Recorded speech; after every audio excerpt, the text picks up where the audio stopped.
O brat. İyi dedem. Ha, yenə işmisən sən. Ne var ne yok. Sağ ol, nətərsən? Sağ ol. Benim aziz kardeşim. Hə, nə olur? Eve adam gelip ceyran sütü lazımdı bana. Ceyran sütü. Hiç Ha. olmasa bu boyda olsa bəsdir.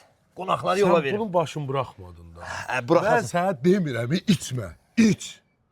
İç. Amma ceyran südündə yaxşısın iç.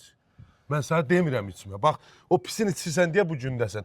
Məndə var bir korobka, qonaqlarım gələcək. Amma gətirib qaytararsan ha. Ben gözüm Yaxşı, deyən gətirirəm. Baş üstə. Bax, korobkanın ağzını hələ açmamışam. Təp təzədir, bir korobkadır. Apar, iç. O yaxşısındandır. Amma yenə də deyirəm, çalış heç. Yaxşısı da olsa az iç. Az iç. Bak brat sen söz Söz verirsen. versen. Ha içmeyeceğim. Dilime de değmeyeceğim. Sən öl vur. Sen ol vuram dilime de değmeyeceğim. Yaxşı, nə olar? Şu Bax, axırıncı mən gün. səni burada bir daha aşağı görsəm, Yaxşı. yaxşı. Oldu. Davay. Dilime değmir ha. Dilime değmir.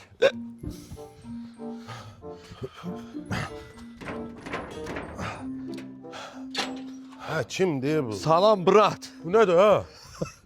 Sana söz vermiştim. Ay, yekə kişisən. Sən öl vurdun emə. Ki içməyəcəm. İçmirəm ki. Bak. Turşu burada. Ceyran sütü burada. Damağa geliyor Bu damağa. nədir ha?